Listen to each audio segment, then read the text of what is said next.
We've obviously got your guest bio that we'll include on the episode recap, Sure. as well as the webpage. But love if you could introduce yourself to our listeners today. Totally. I'm Connor. I run two businesses, both in the HubSpot ecosystem. The first one is Aptitude 8, which is a technical consulting firm. So it helps companies implement, integrate, optimize, and extend their HubSpot platform. So we'll talk a little bit about what that means as compared to Fitzmartin or other folks like Fitzmartin. And then I also run a company called Hapily, which is a HubSpot Ventures portfolio company, and Hapily builds apps for HubSpot. So we have a handful of applications. We're building more all the time. And we have apps that sort of help HubSpot and RevOps admins build functionality, solve for problems that they otherwise couldn't onto the HubSpot platform. And we have an event solution. We have a commerce solution. We have some like cloning and VLOOKUP and RevOpsy admin type tools as well. And we spun that business out of Aptitude 8, I guess like a year ago at this point, which is pretty wild to say. But yeah, so I do that stuff. I'm very HubSpot-y is kind of like my orange DNA. I love it. No, thanks for that, bud. Yeah, and we're excited to have you, Connor. You know, we've been around for over 3 decades, and we've been early adopter to marketing automation, and absolutely have used HubSpot. We're very HubSpot-y as well. You know, we've been a partner of HubSpot's for at least a decade, if not more. And it's been exciting to see companies like yourself, I think, grow and to support the HubSpot ecosystem. So, you know, we like to have guests on, you know, directly from HubSpot. We've interviewed different stakeholders that are employees of HubSpot. But what I love is that this is agency to agency. And I think HubSpot a few years ago, HubSpot probably made it okay to where if you're a HubSpot partner, you could work with another HubSpot partner. Because sometimes whenever you're pitching services, right, it feels like we might be in competition with each other. And I think HubSpot has done a great job the last several years at expanding their product to where there's more agency to agency collaboration. I don't know if you've seen that in terms of how HubSpot's evolved, but we have definitely experienced that firsthand. Yeah, I mean, I think we see some of it for sure. I think it's sort of the shift of HubSpot, the product, to HubSpot, the platform. And so now that they're sort of more in that universe, there's a lot of folks that are like, we deliver services to HubSpot customers for this sort of niche. And there's a lot of people that you can sort of like, to HubSpot customers, we do these things, as opposed to we're all selling marketing services and HubSpot's just like a tool that is supporting that. So I think that shift has led to a lot more diversity amongst the types of partner that people are. Right. Yeah, absolutely. You know, for us, I'd say the biggest thing that we've encountered, which I'm really excited to leverage some of your expertise, is around just integrations. I think, you know, for us, when we look at tech stack development, you know, we've actually included it as part of our go-to-market strategy for clients is, do you have the appropriate ad tech, Martech, sales tech, and foundational tech to facilitate growth? So when you mentioned strategy and a growth perspective, we absolutely always will get into conversations around the CRM, how pipelines are structured. Is my ad delivery model, you know, does it make sense to where my buyer lives and things like that? But as a whole, for us, as we've looked at kind of getting more immersed into the business part of it, so more on the operational side, we've had to actually vet out a lot of custom integrations and determine, you know, do I do a custom? Do I just only look for a native? Do I need this app, happily add on and things like that? So, I mean, I think that there's, you know, just some, not necessarily confusion, but our clients and prospects rely on our expertise to let them know, like, when do I do a custom integration, or when do I use an integration at all? Do I just get an add-on of my existing system? So I'd love it. I don't know if how you want to answer that, but be curious just your thoughts on kind of the riff on it. Yeah. For sure. Yeah. I think the thing that I'm jumping right into, like, here's how I do it, but I could comment on the actual thing first. I think when you're looking at this, right, the difference between, do I just do a native thing or do I need a custom thing, is probably a function of like how core to my business operations and how core to my business process is this need or is this connection, right? And like, if you're just like, oh, it'd be nice to have some of this data in HubSpot, or it'd be nice if we could send this somewhere else, and we're we're looking to just optimize kind of how we're doing something now. I think anything native, anything standard is probably going to be more geared to that, because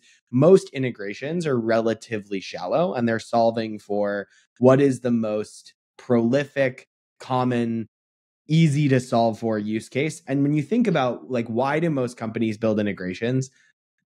It's not to actually solve the problem of the user. Like that's not why they build the integration. They build the integration so that they can say integrates with HubSpot on their features page. Like that's why they build it. And so I think that like as a result, if you're in that camp, they'll have some functionality that's like of use to you. But if you really want to go deep and you really want to sort of like integrate this, and I think the way that we usually think about it is very business process centric of what is the problem you're trying to solve? How do these systems need to communicate with each other?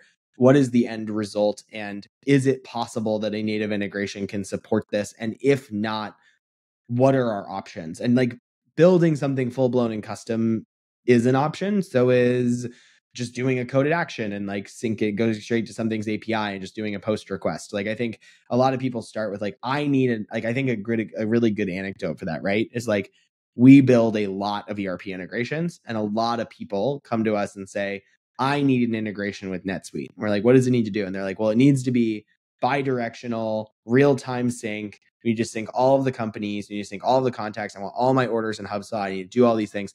And if you go down that path, you'll give them like a quote and a proposal and a level of complexity that's really, really high. And I think it's really important to sort of stop and be like, what is the problem you're actually trying to solve here? And what do you want to do? And 9 times out of 10, they're like, when we win a deal in HubSpot, I want to have that exist in NetSuite.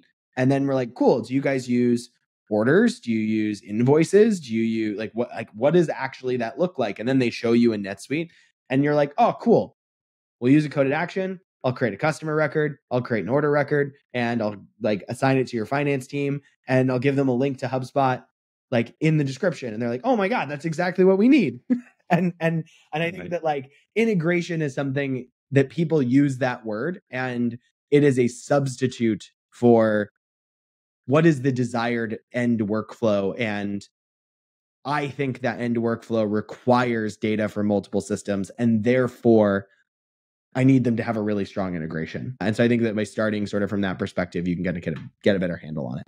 Yeah. When you followed your process, have you noticed where maybe someone abandoned the original tech that they were either trying to integrate to or integrate from? Is there, have you lost HubSpot work because of that process, or has it usually? Yeah, have you? I've like we've had people come to us with a big budget to do all of these crazy things, and we're like, we can build you that, and I don't think you're going to be happy at all. Like I don't think it's going to solve your problem.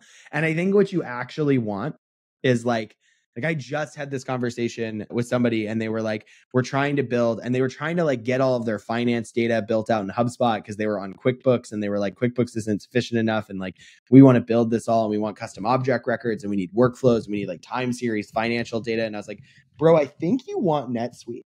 I don't think this is what you want me to do at all. And I think we see that, like, I think the 2 big culprits I run into are people that want their CRM platform to be an ERP and they should just go get an ERP, and people who want their CRM platform to be like a project management system and they should just go get a project management system. And I think trying to force something to be the solution that you want, I almost always start from, do you want to build something that is custom and unique to your business and the way that you do things? Or is this a problem that a lot of businesses might have that aren't you? And if it's the latter, there's probably something out there that does that well, and you may not need to custom build it at all. And if you do need to custom build something, how can you do it on a platform so that your customization is as light as possible and you're sort of leveraging standard platform functionality as much as possible? Yeah, I love that. Yeah, and we would say our really behavioral science framework is kind of relating to that story is the difference of late stage and early stage in terms of am I pre-writing the solution without knowing what the true benefits are or maybe the risks that are involved? So, because to your point, I need an integration. We can't assume that they know even what. They don't know what that means. They don't know. They don't know what that means. I think you always have to start, and I think that this is this is your duty as a service provider, but I think as an ops person, and if you're just like an internal business person, like try to never tell people like this is the solution that I want. I'd always sort of start with like, this is the problem that I have. And if this problem didn't exist, this is the kind of world I want to live in.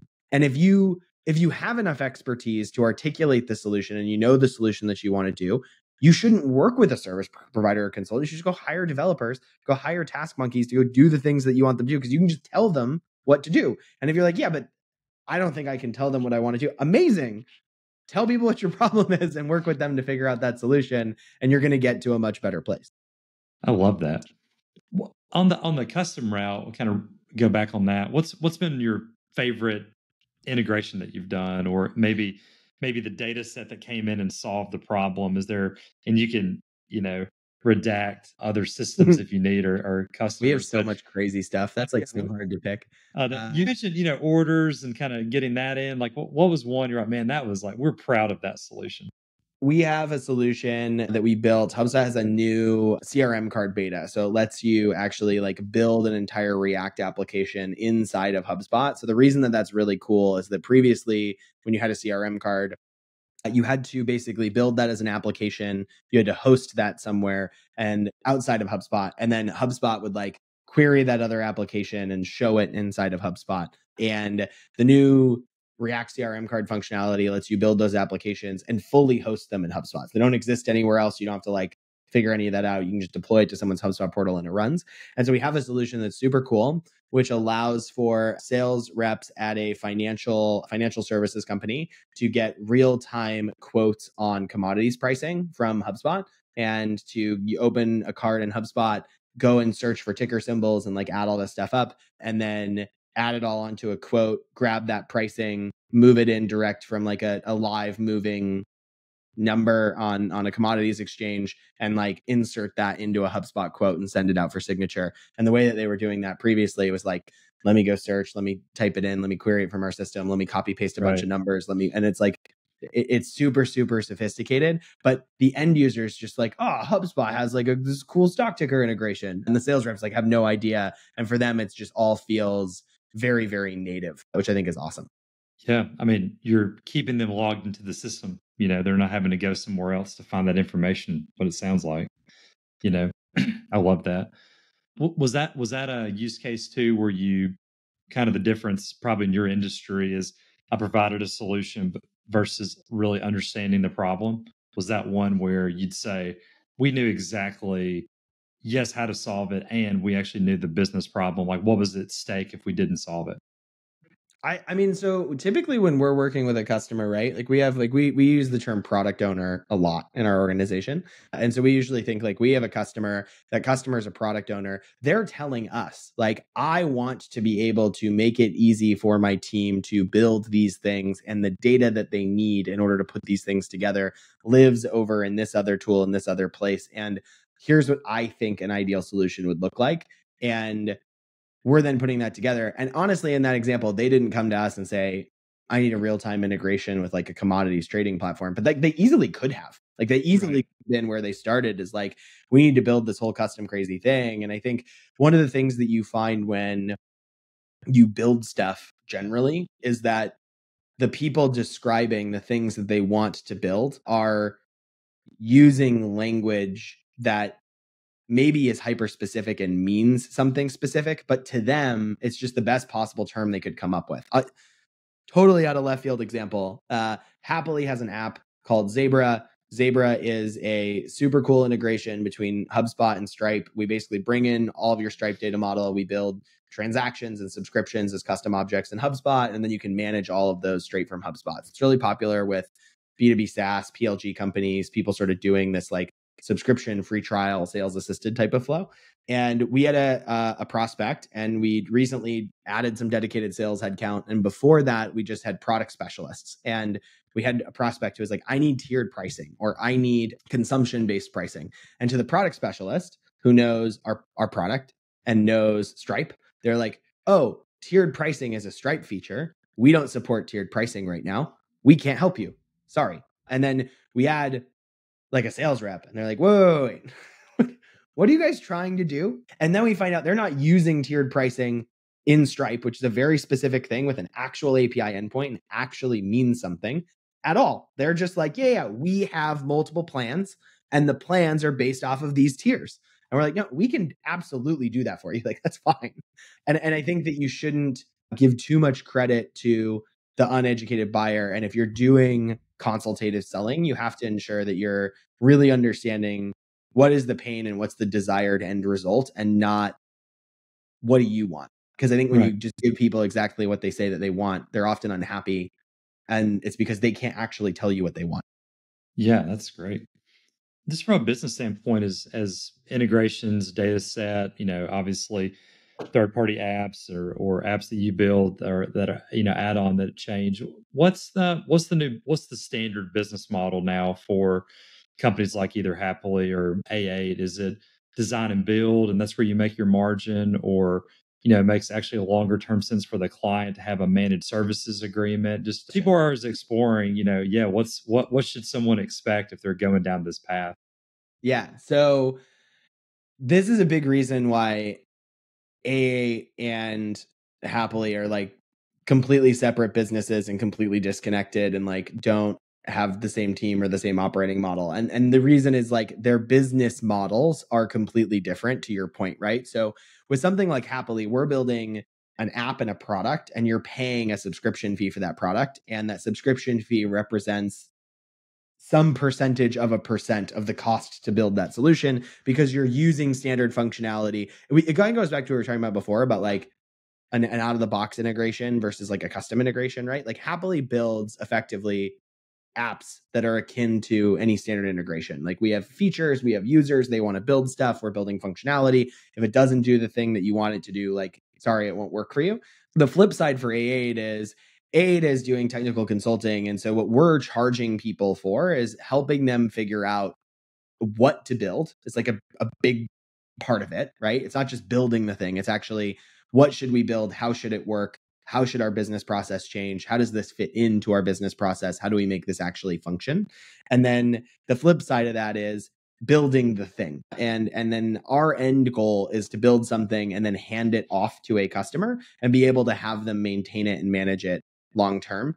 I'm a big advocate of, if you can't maintain and manage something that you have built or something that has been built for your organization, you are going to have a really bad time eventually. And it may not be today, but like at some point you're going to cross a bridge where you need to change it, you need to edit it. Like if your business is completely stagnant and it never changes, you have a whole bunch of other problems. But as you're evolving and as you're adapting and as you're changing, you need to be able to iterate and evolve the systems and the platforms and the technology that keeps you together. And so if you're doing that, we really like customers to be able to maintain it long term and either educate them and really build something that is maintainable without going into the code itself, or be able to hand it off to someone internally at their organization. And if you're not in a position to be able to do that, like I would question in making an investment in something completely custom, because it might work really well for you for some period of time and then something's going to change. Right. I mean, either from the data going in and out, or expectations, or the reporting functionality that you need. And I think it's so important, guiding the client and the customer in their unique journey of understanding their problem. Because they've come to you with, hey, you are the solution expert. You've pre-built this, it's off the shelf, it's custom, whatever the different options are. And yeah, there's a reason why there's not a brick and mortar storefront for A8 and Fitzmartin and, and other agencies like us. Like, we have to spend the consulting time to truly articulate how we can help. Because I think if we just take orders, then our agencies wouldn't be where we're at today. And we're worth more than just order takers. I think you mentioned hiring some of those task function type people, and you don't want your agency to just take orders. You want your agency to lead. So you mentioned technical consulting. I mean, I hear that as a brand positioning statement for you guys, right? Yeah. It's that, hey, yes, we make margin and money on it, but it's like that's what we want to be doing. We want to be providing recommendations that are solving problems. So I think that there's a lot of agencies out there that would hopefully maybe hear this and maybe rethink their proposals that are out. Because I think that like one of the things people fall into, right? Like I see it happen. I think this is the normal cycle, right? I think that somebody starts and they're, oh, I'm doing order taking. This is great. I'm gonna maybe get some other people and we're all doing order taking. And then they're like, oh man, order taking is really hard and people are mad and we're not giving them what they need. I should figure out how we can not do that. And then they kind of adapt and change and figure out how to do that. And then they build this army of order takers below them. And eventually they outscale their ability to, and I think that this happens at like the 10 to 12, 13, 14 people sort of mark. And it's like, oh no, I can't set strategy and direction for all of these people, all my clients. And I only have a bunch of order takers because that's what I like built this thing out of. And then I think what often happens is people shift to, okay, let's just be this outsourced services provider and we'll do either templatized or kind of the same consistent service type. And like, that's how we'll go and scale and that's how we'll do it. Or you kind of have to go the other direction and say, wow, we have to stop being order takers and we have to like completely shift and change the way that we're doing this. And I think that there's also sort of a sweet spot that some people can stay in for a long time. And I think you see there are a lot of good, interesting boutique marketing agencies at the lower end of the size range where you have one, maybe two really competent, capable people and a lot of execution folks. And that works. But it also has sort of built-in scale limitations that I think you start to run into. Yeah, I think it's like you've done this before.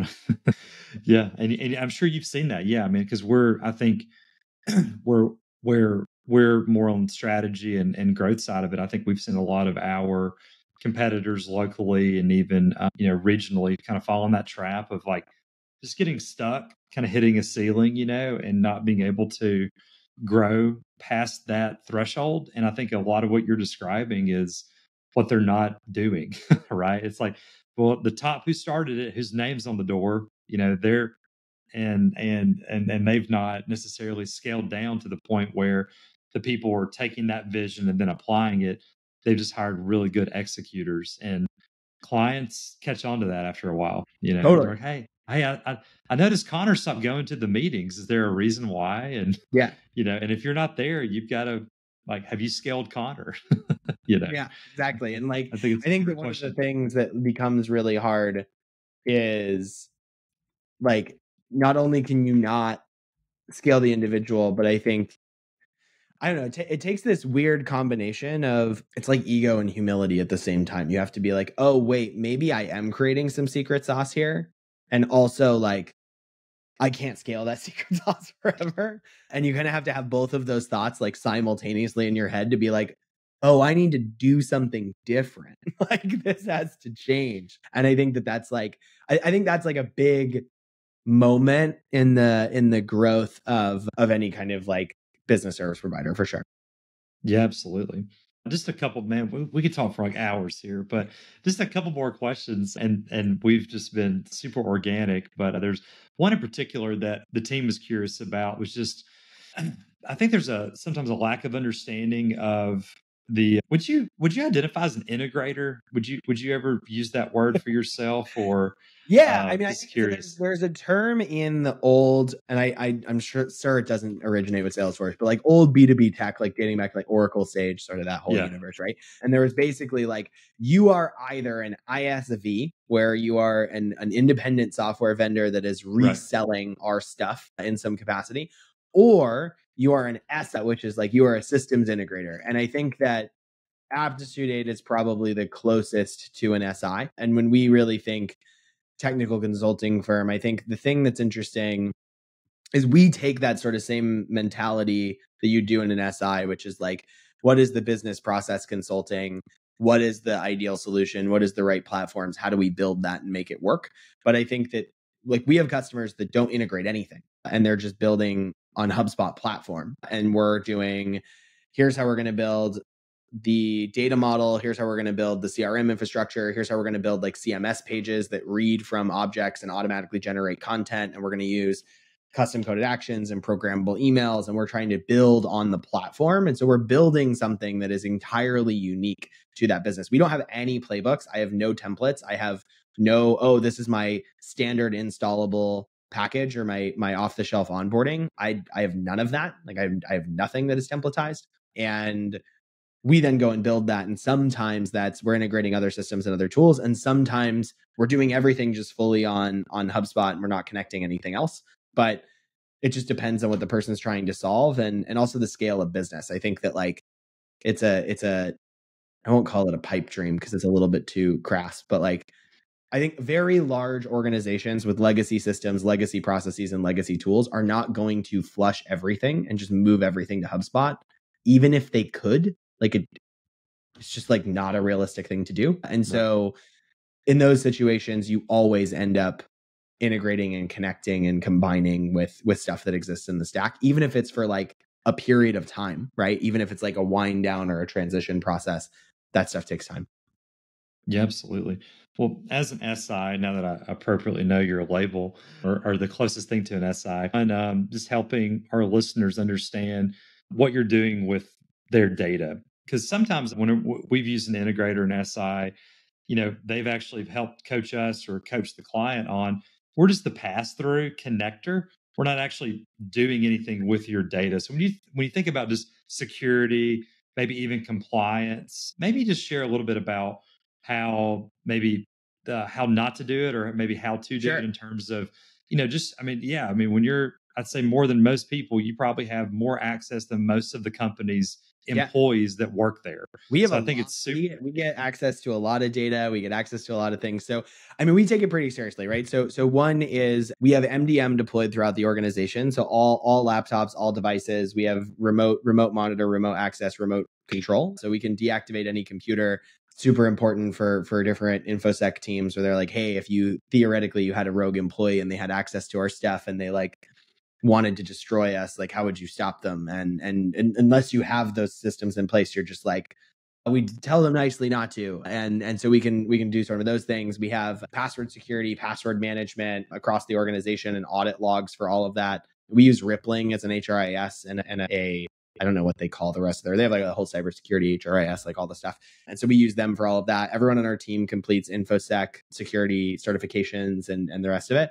And so, I mean, we work with publicly traded companies. We work with folks that are in education, PII, folks that are in financial and some of those other segments. We don't do anything in HIPAA because we have some customers that do HIPAA stuff, but you can't store HIPAA data in HubSpot. We have a couple workarounds we built, but sort of those components. But I think you also end up needing insurance policy. And I think honestly, more than anything, and one of the things that I would caution people that are in whether it's agency services, whether it's RevOps stuff, whether you're sort of in any of those arenas and you want to move into let's do CRM projects for like larger scale companies, you really have to take it seriously. Like the risks are a lot higher. Like if you fail a CRM project and you take somebody from something that maybe wasn't modern, maybe wasn't efficient, but like was workable, and you build and deploy a system for them that doesn't work and their team can't use, like you are causing them extensive damages. Like, and not even like you expose yourself from a legal capacity 100%. But I think that more importantly than that, there's like the business ethics capacity of like, it's not like delivering a marketing retainer where, hey, we gave you a strategy, it didn't work, you spent some money on it, you didn't generate some leads. Like there's an opportunity cost there. But in this particular situation, like you're actually taking somebody from a running business machine to something that isn't working and something that now not only do you have the opportunity cost, you have like material damage and loss to their organization. And I candidly, like, I don't think, and I think we're all maturing. The HubSpot ecosystem is growing, like partners are getting a lot better. I don't know that everyone takes that as seriously as I think that it is. And I think that they kind of look at the CIO and the CFO and all of these people being in the room as they make these decisions is like annoying additional steps in the sales cycle, when like the reality is you're talking about performing open heart surgery on a patient that like has to be alive the whole time. Like, and if you kill them, like they're dead. and I think a lot of people are like, they take their dermatology practice and they're like, let's be heart surgeons. We can do it. It's all a body. Right. And I think that there's a lot of risk in there. Yeah, that's awesome. Thanks for sharing that. We're just riffing now. This is great. And yeah, a couple kind of closing questions here. Just for that B2B executive that's as tuned in consistently, or maybe for the first time on our Centricity podcast, What would you recommend as step one as we're vetting out custom, native? Do I need to integrate it all?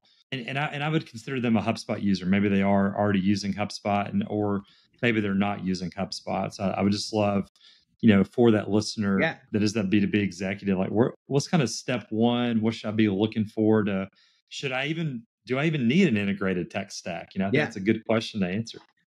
I teach the RevOps bootcamp with HubSpot Academy, and I'll give you the exact same answer that I do there. It's just like, so you're new to RevOps stuff, or you're new to looking at your system stuff, and you're either a new employee or you're a person looking at this. Like, what do you do first? The number one thing I would suggest everyone and anyone start with is go make a map. And so we really like, there's Lucidchart, there's Miro, there's tons of systems and tools for this, but sit down and map out your core business process, how you do things, include the systems that get touched, include the different people and the actions that happen, and map the whole thing out. And like step one is, we call it like current state mapping, and go through and do a full current state map of your organization and map all of this together.